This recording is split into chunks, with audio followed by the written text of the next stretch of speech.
Welcome to the MIT IT Innovation Program podcast. This is a repository of insights by thought leaders and practitioners of innovation where they speak about their views, insights, and experiences. Come join us. Hello everyone and welcome to yet another exciting initiative by MIT ID Innovation Program. On behalf of the head of the Innovation Program, Associate Professor Harshit Desai, the core team, and the alumni, we are grateful to be amongst you all hosting this session today. For those who are joining us for the first time today, we'd like to inform you that MIT stands for the ever progressive 4-decade-old Maharashtra Institute of Technology. ID stands for MIT's 15-year-old pioneering Institute of Design. MIT ID's latest contribution to strengthening the global innovation ecosystem is the one-year innovation program, which focuses on the four pillars of design, business, technology, and humanities.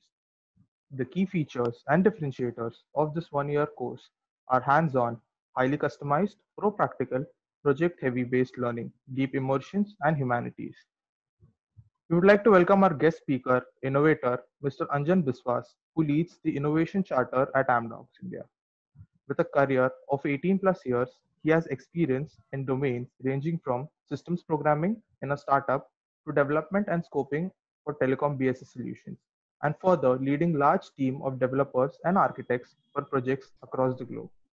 Anjan brings rich experiences in driving innovation, engagement, leadership, and knowledge building for a COE within Amdocs, and also enabling the innovation and practice culture for all the business units across Amdocs India.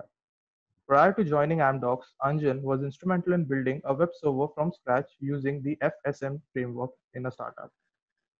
This is our 42nd industry interaction this season, and I, Rohan Kakarkaila, fellow innovator and proud alumni of the MIT ID Innovation Program, welcome you all once again to this thoughtfully curated innovation journey.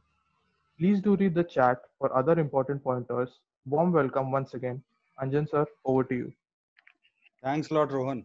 And thanks to the whole team of MIT ID for giving me this opportunity. I can say it's an honor because I really love interacting with academia, and it has been my passion to reach out to all the NITs and few IITs when I was in delivery and going into recruitment drives. So it's really, I'm really thankful to the MIT ID team. So I hope today is a Friday afternoon and all of you have come with some thoughts about some takeaways that you can take, and I hope that this weekend you will be able to mull over and maybe introspect about whatever you are hearing today. So with that thought, I'll start on this. I hope all of you are able to see my screen. Rohan, you can do a check on that. Yes, visible. Okay. So the topic is very much something which I keep on thinking, and the current situation, as you see, the pandemic that has come up has really made us rethink about this, reimagining today. And I would have loved to interact individually with all the participants here, all the audience here, but see, we are in a virtual world. Now I'm able to just see myself and the screen, and that is something new that we are experiencing every day. So with that thought, I'll move to the next slide.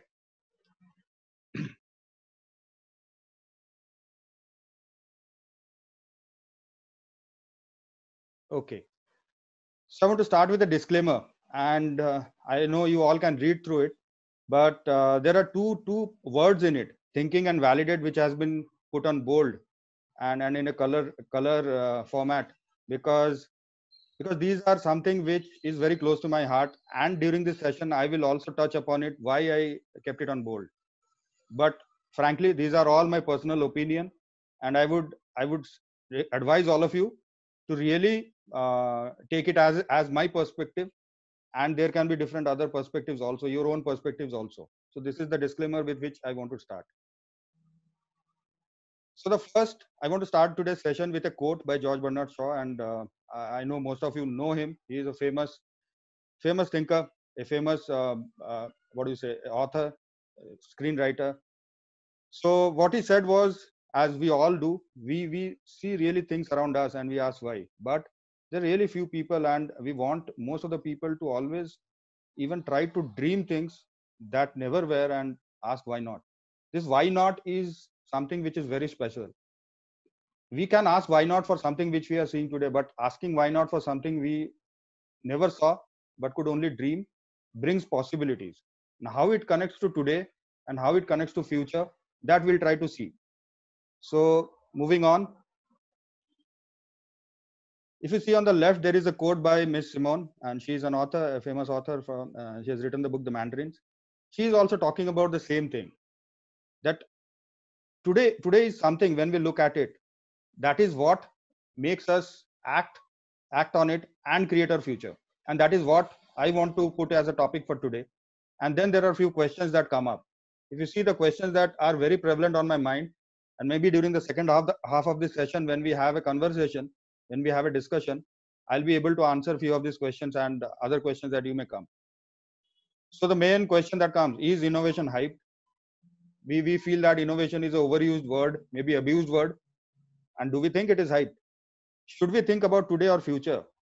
We always feel that let's create a better future. Let's try to think about a good future. Today is very bad.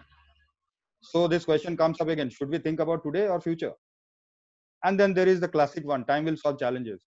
And we have a lot of sayings in Hindi also. Samay sabka bhala kar deta hai, right? Like that. So time will solve challenges. We can be patient today and maybe automatically things will get into place and we will be enjoying our future. So with this question, I'll move on. So here what I want to say is, if you see on the left hand side, we are talking about few things that are relevant for the thought process of future versus today on the right hand side. Today means quick business value creation, but business value gets created by rapid validation. And that validation, again, that word comes in here. We need to really test and find out if we can really create value. That is today. But future, it takes time to generate the business or to scale it up. We may think of something today, we may have an idea, we may take it forward, we can think of it, but it may take decades before it creates business value. So this discussion, this comparison always happens. And if you see future, it takes time to cut the hype and make real sense, because initially we may be really excited about something we have discovered today, invented today, but then to make it really helpful or valuable for people to consume, it may take a lot of time. Today we are talking about whatever technologies are available there, how to utilize them. Like when this pandemic situation started, suddenly we saw Zoom, which was not that much used, which was a free version. People started using Zoom to the maximum, and Zoom still today, and we are on Zoom, is the maximum used. Even when it was declared as a Chinese company, people did not try to go away from it. Then it was US company. They had a security breach. They really worked overnight, overtime, put in a lot of effort and made Zoom. Whatever platforms I've used till now, I still feel Zoom has really come up, and we are able to use today's technologies to bring this value today. We are able to discuss things.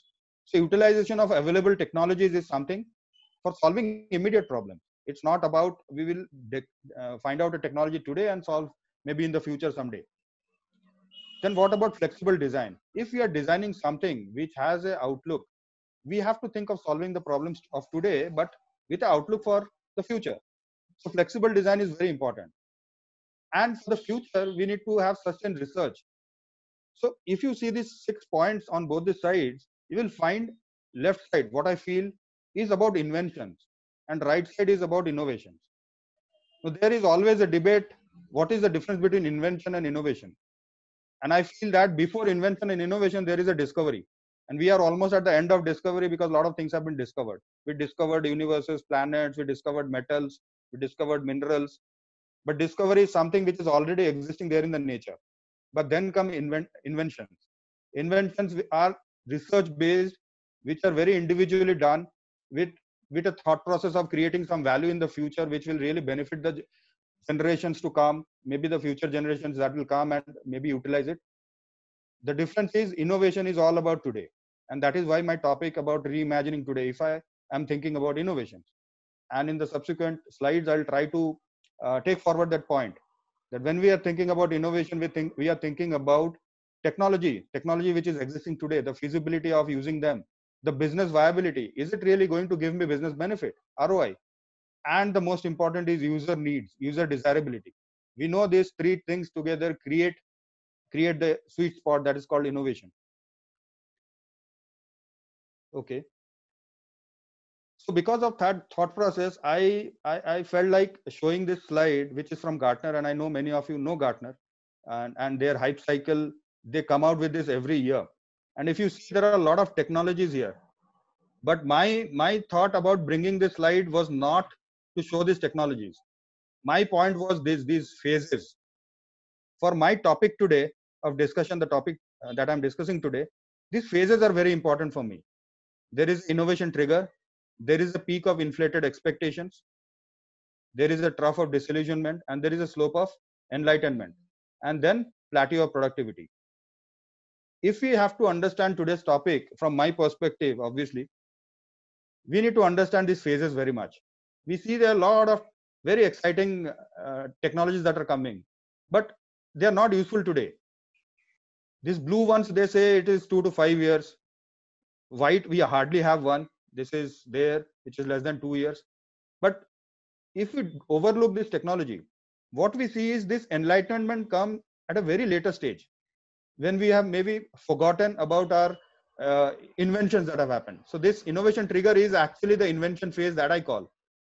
And then sometimes it is felt that, okay, now I think this technology is not going to work anymore. These algorithms, even AI algorithms, it was discovered maybe 6 years back and being used today. So to prove my point, I'll go to the next Gartner slide. I thought of picking up something from, say, 3 years back. This is the Gartner cycle that we saw, hype cycle, which is from 2017. And if you see it today, slope of enlightenment, do we connect with this virtual reality, this software defined security, these drones? I think few of them, IoT platform, few of them are really coming to the forefront and are being used. We are seeing better use of it.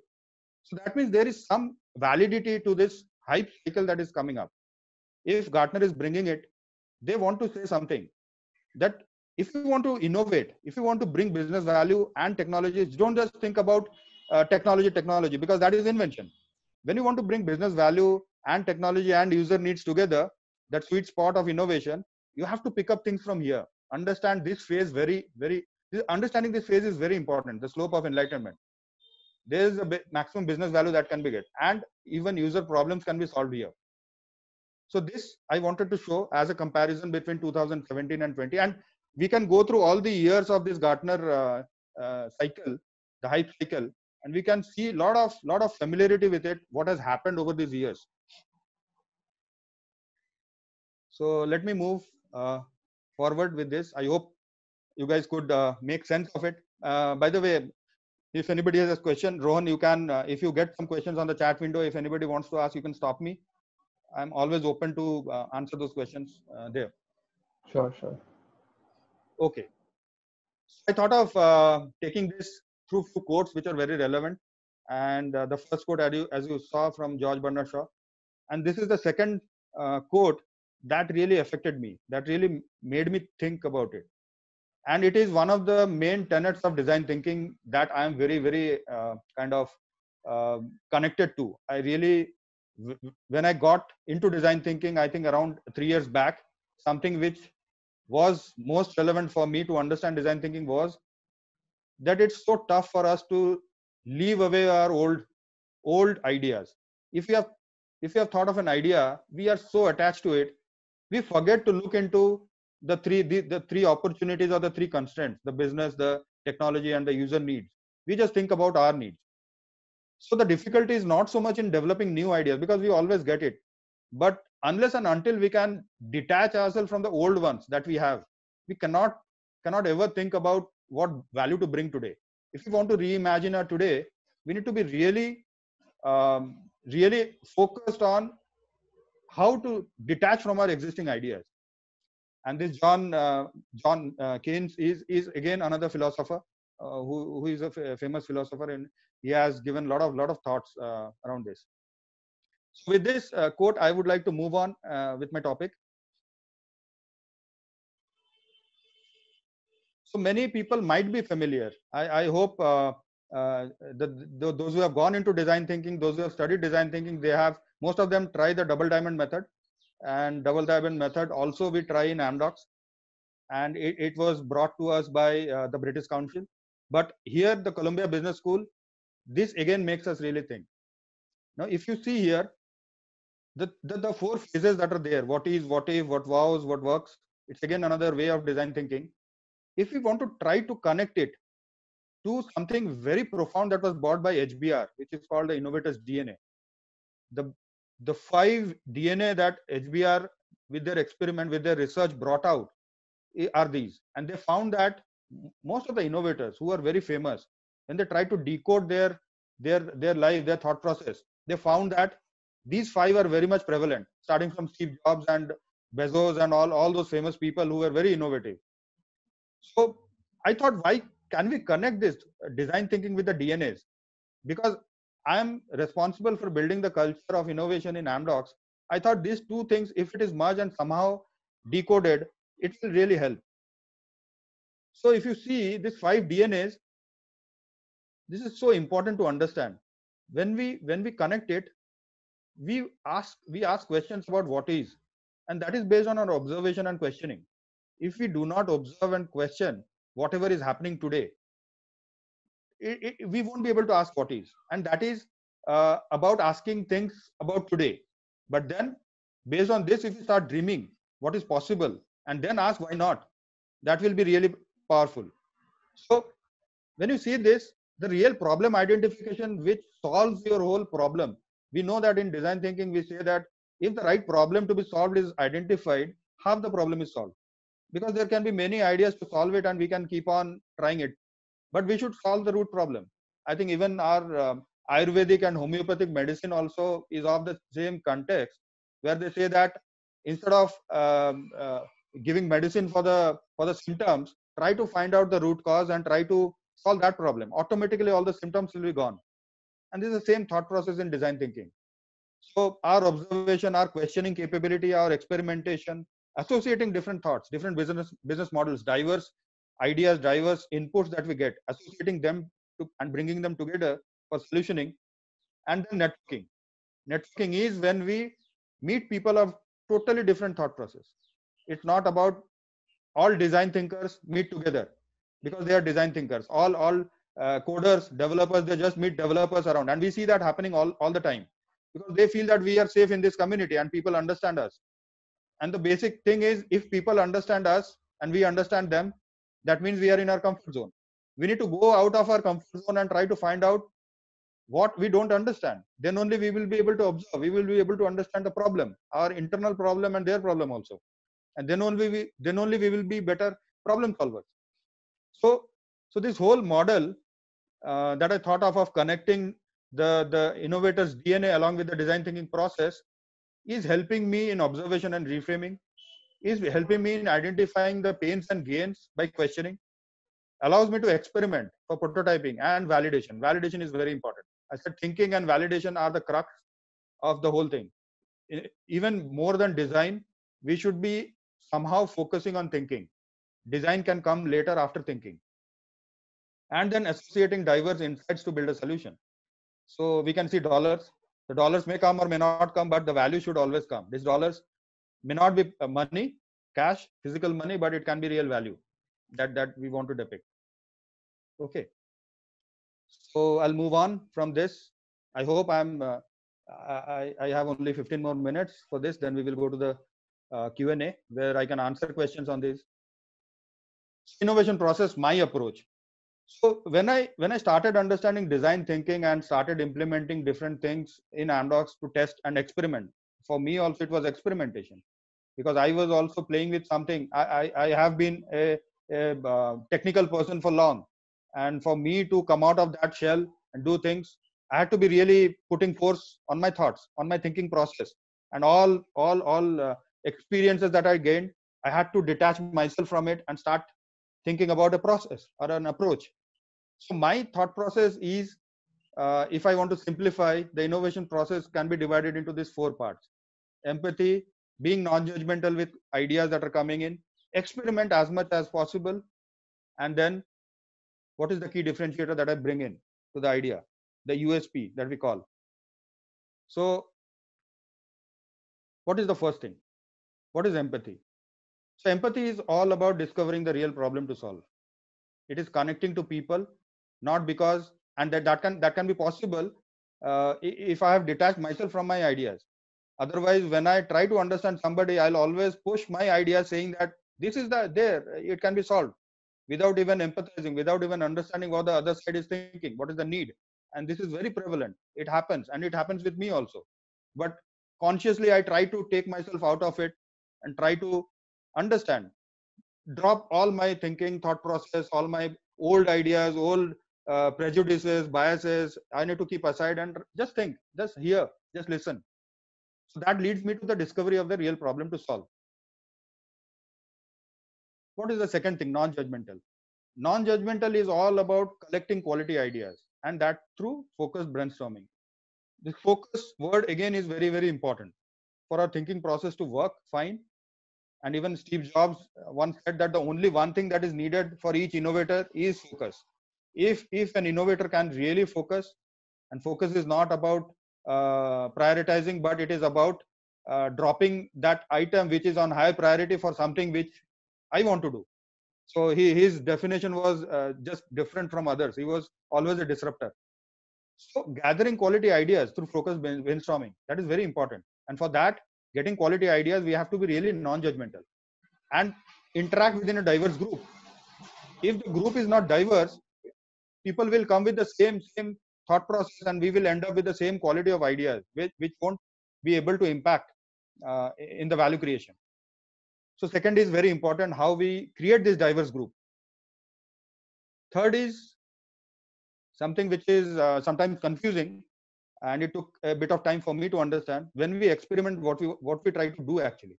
So when we experiment, we try to validate our critical assumptions, because when we have just come out with our idea, there are a lot of assumptions. We have not seen if people will use it also, if people will get benefit also or not. And we even do not understand that we have assumptions built into our own thoughts, own ideas. So when experimentation is done, we actually validate those assumptions which we have put in, first identifying them, and then gather data. So when we gather data, that means you don't know. Means I know my assumption, but I don't have data to support it. So my idea of experimentation is I gather data to validate or invalidate my assumptions. If my assumptions get invalidated, that because of this data, this idea is not going to work, and this assumption is validated, that this assumption, if it is not validated, that idea won't work, or the other way around. So collection of that data is very, very important, the experiment part.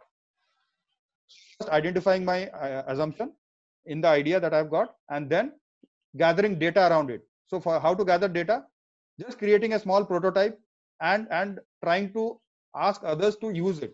When others use it, or when others try to go through the journey of that process that may have been discovered, or idea or innovation, new process that may be brought out, then you know if people are really liking it or not liking it, or are able to use it, and then you get the data to validate your assumptions.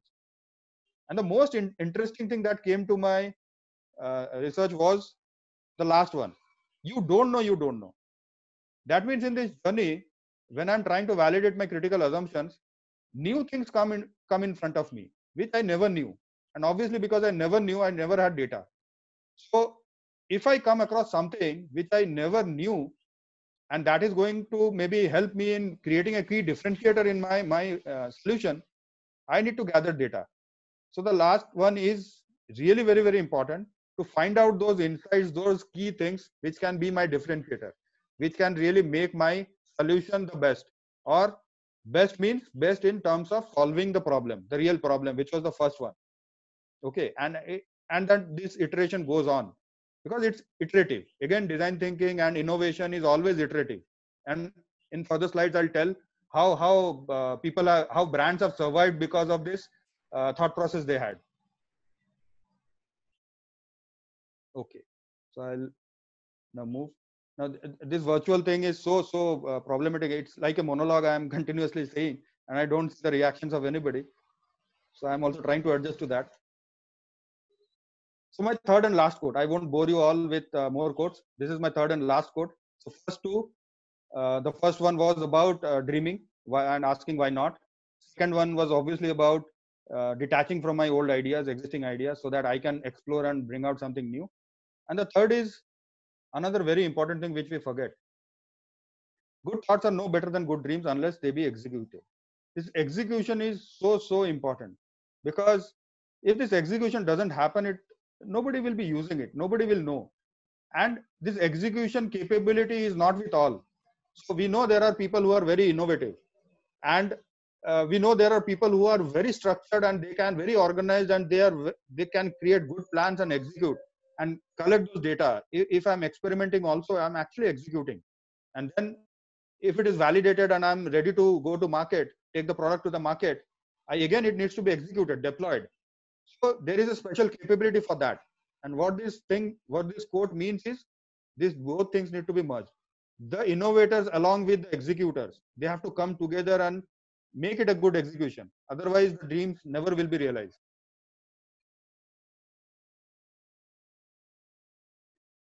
So, walking the talk. These are 3 slogans by one brand, one company. And I just wanted to open it up. If anybody wants to respond on chat, which brand do you think this is? Anybody has any idea?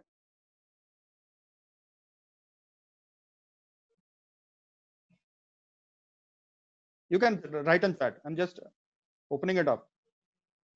Let's make things better. Sense and simplicity, innovation and you. Philips, LG. Great. I think Aniston and Anita, they got it.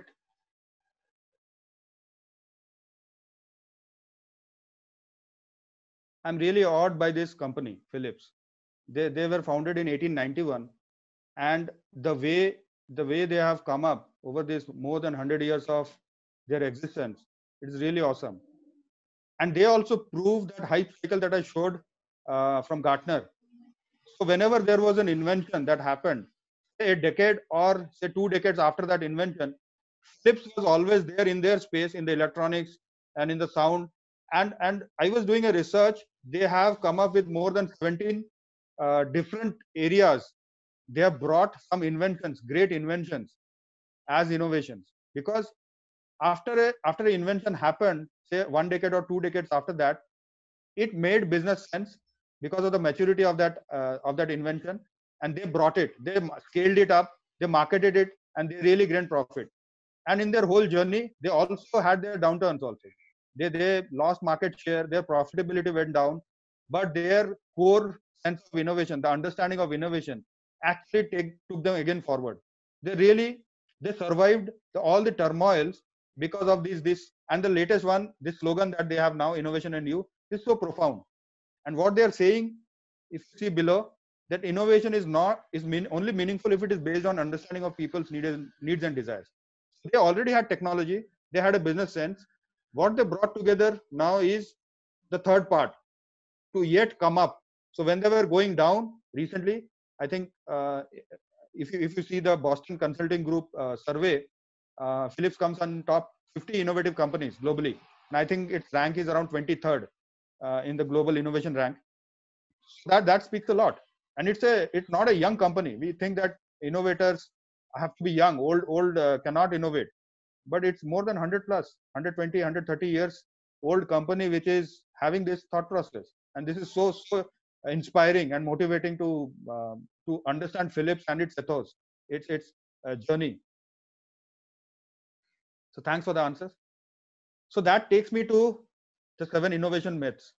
And I got this from the other side of innovation. So there are other myths also, but I wanted to focus on these 7 myths, which I felt will be relevant for today's discussion.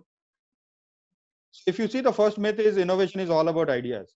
And the truth is, ideas are all about beginnings. So what it means is, we know ideas have to be there. Lots and lots of ideas have to be there.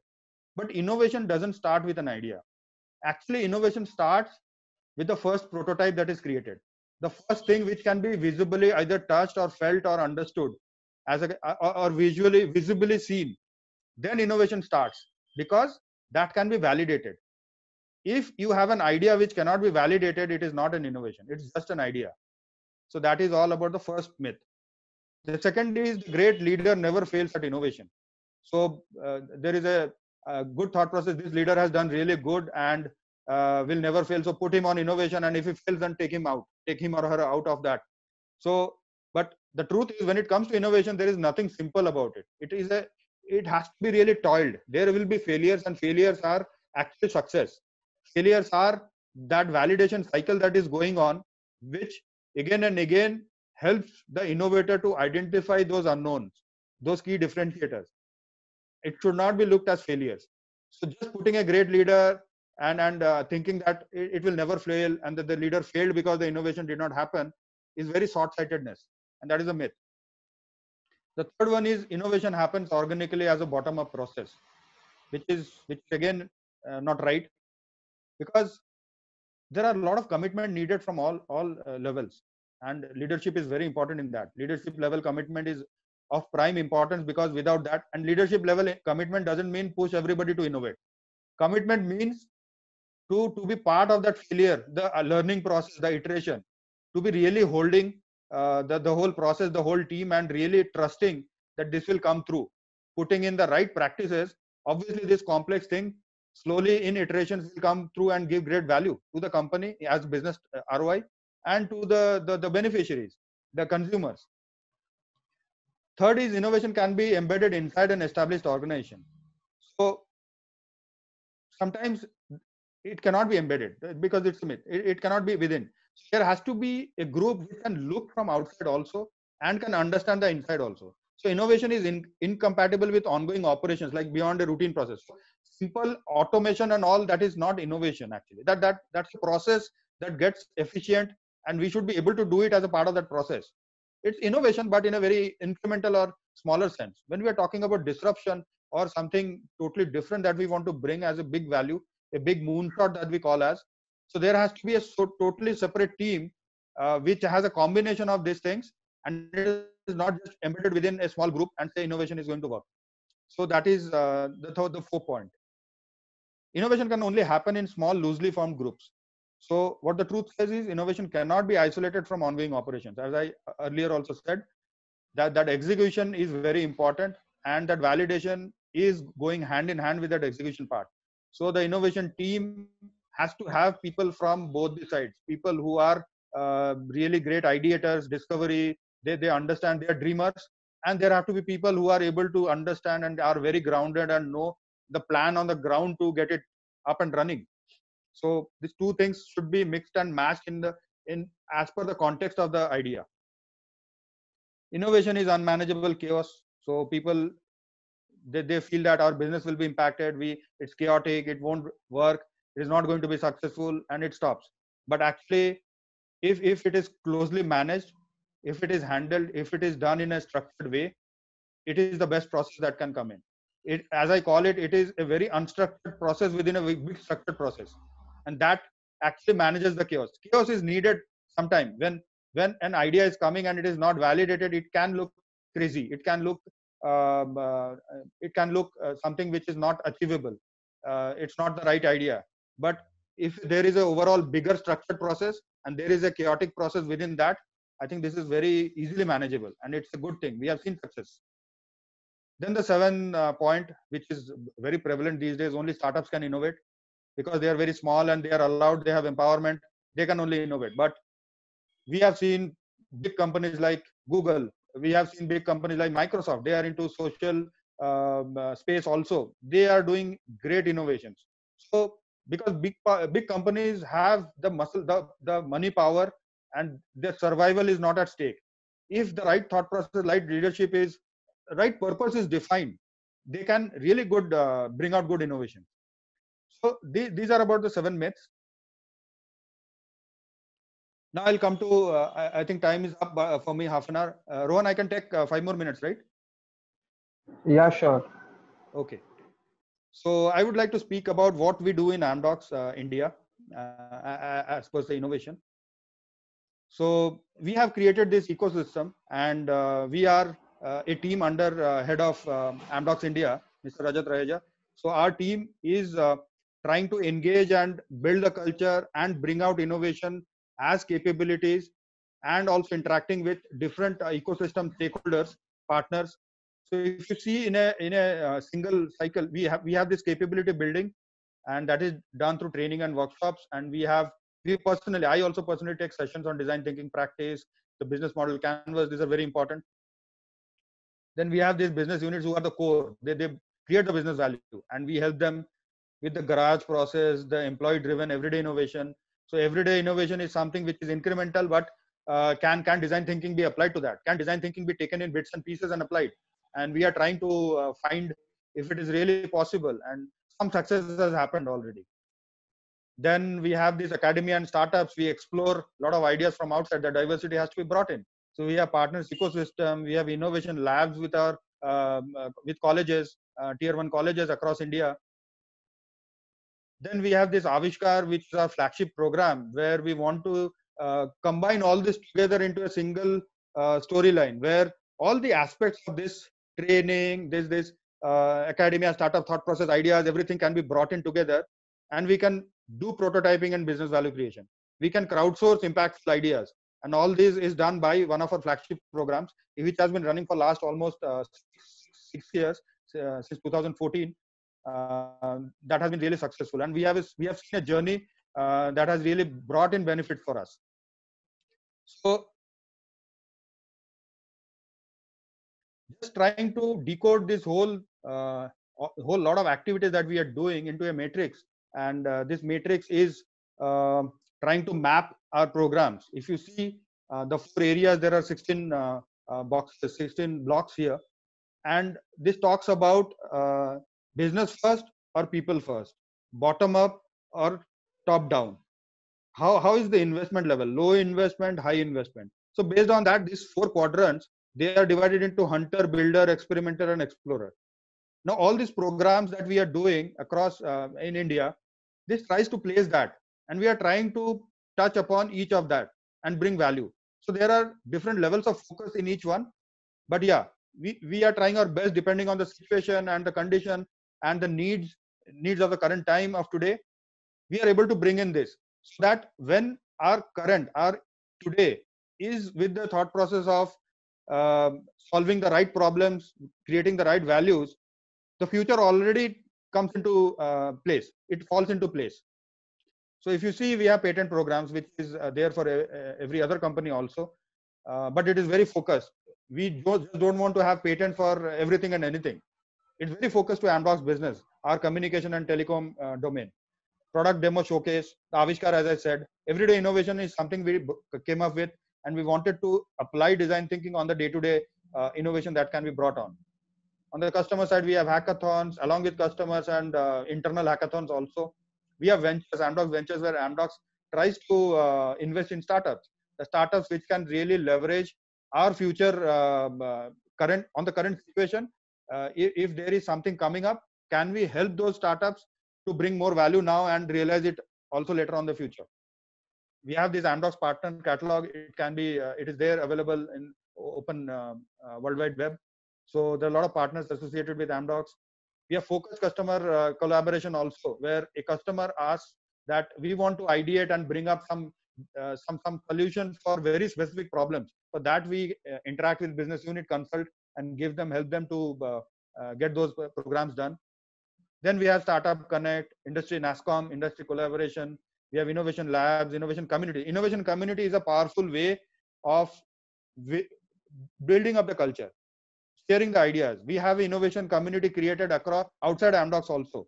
It's called the Corporate Innovation Forum, and many companies, like more than 35 companies across India, Pune, Mumbai, Bangalore, Delhi, they're all the innovation leaders. We have that community so that we can also learn from them, learn their best practices and bring it internally. And we can also share our thought process with them.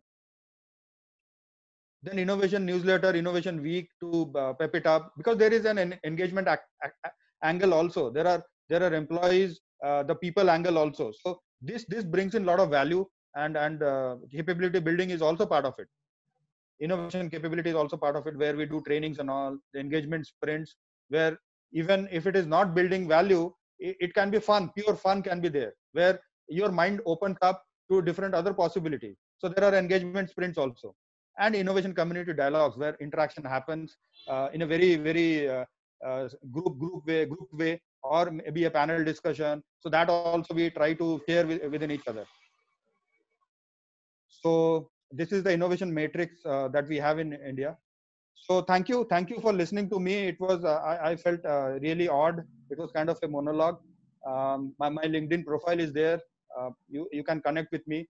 I'm not a very social guy, so I'm not on WhatsApp. I'm not on Facebook, Instagram, and all. But I'm very active on LinkedIn. So I would surely respond if somebody wants to interact with me on that. So thanks a lot, Rohan. Thank you. Over to you. Thank you so much, Anjan. So we have a few questions coming up. So to start with, could you share with the audience the need for an innovation mindset in companies these days?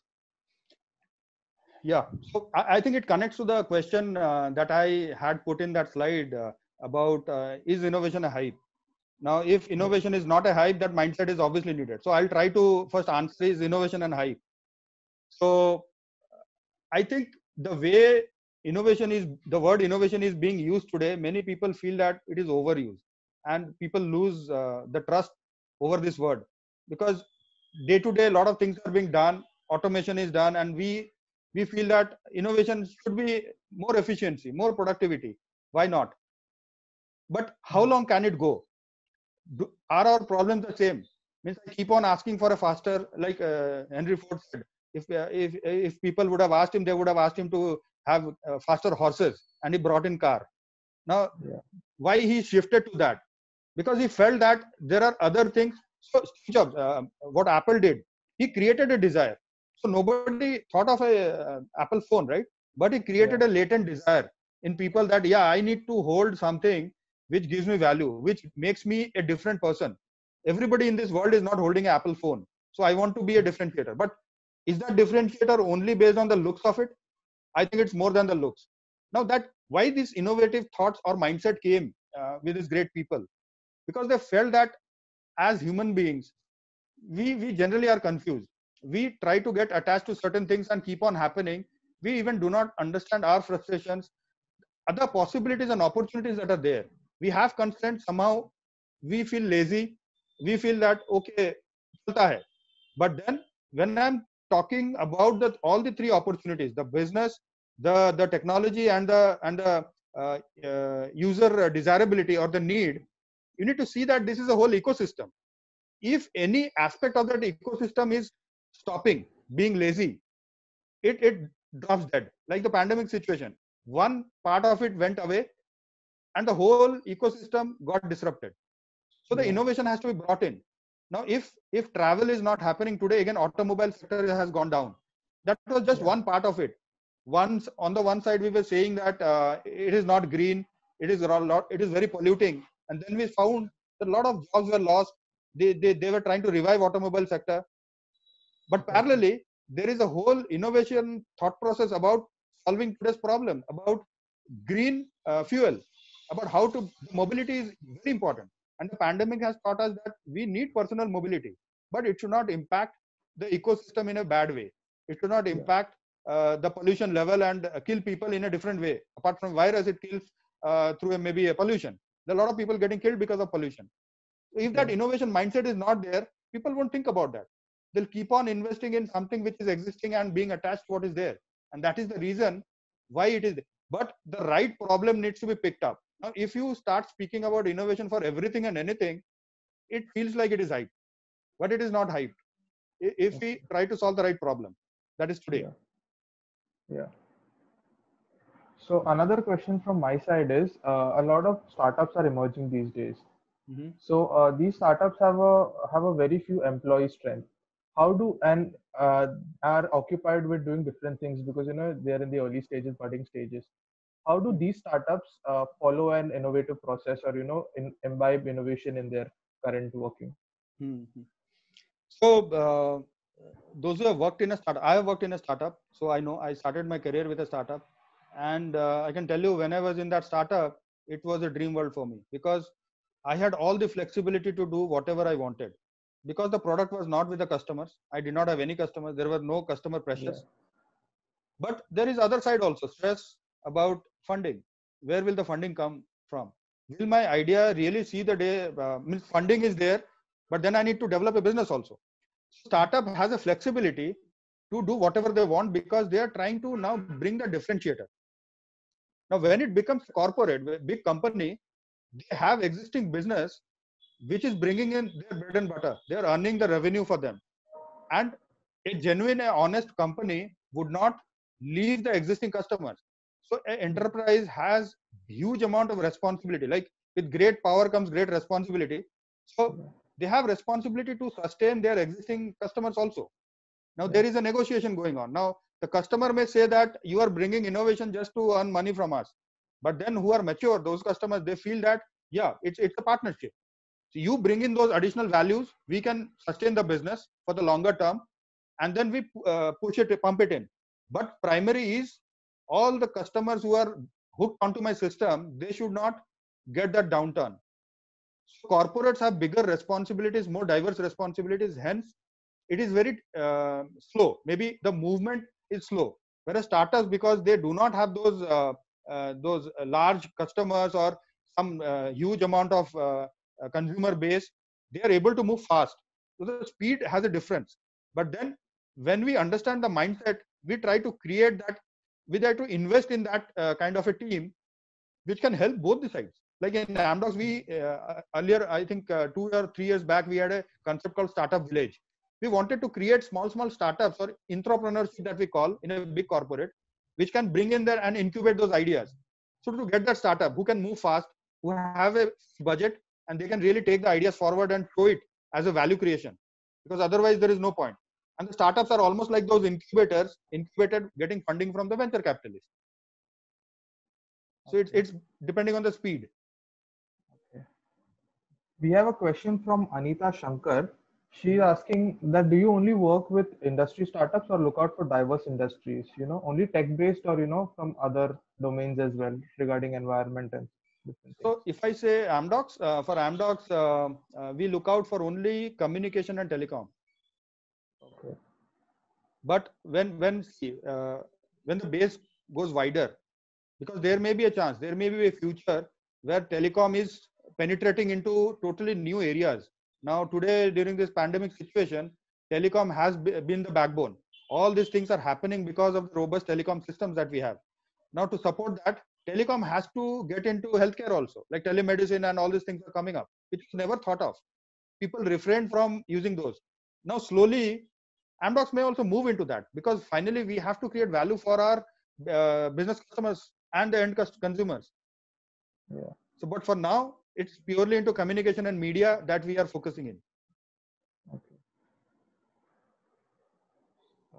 Thank you so much for answering that. We have another question from Dolly. Her question is, I am a knowledge entrepreneur working on Industry Academic Connect. How can we reach out to Amdocs to benefit the engineering students in North India? Okay. So benefit means, what is the meaning of this benefit, if I get a clarification? Benefit in terms of knowledge sharing, or benefit in terms of employment generation, or benefit in terms of bringing up some incubation projects? So there can be multiple different thought process. So in terms of knowledge sharing. Knowledge sharing. Okay. So I think you can send me a message. We can contact. We can have a separate discussion on that.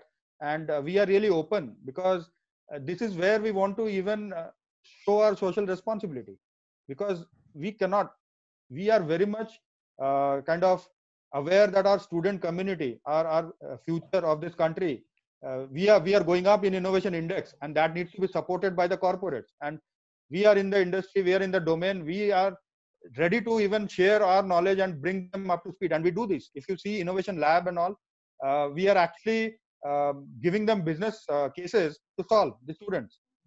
So we are already, and I am ready to explore further what can be done. Please connect with me.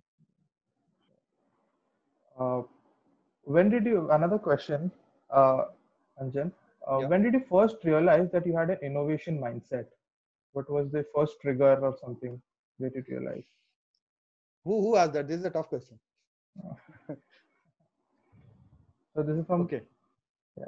No. I was just asking. Yeah. So whoever asked, this is a question basically, and I'm really happy with this question because it's very personal. Because we always try to find out I felt, means I retrospected and then found out maybe 6 years back, 7 years back when I was a manager, and before that I was very technical.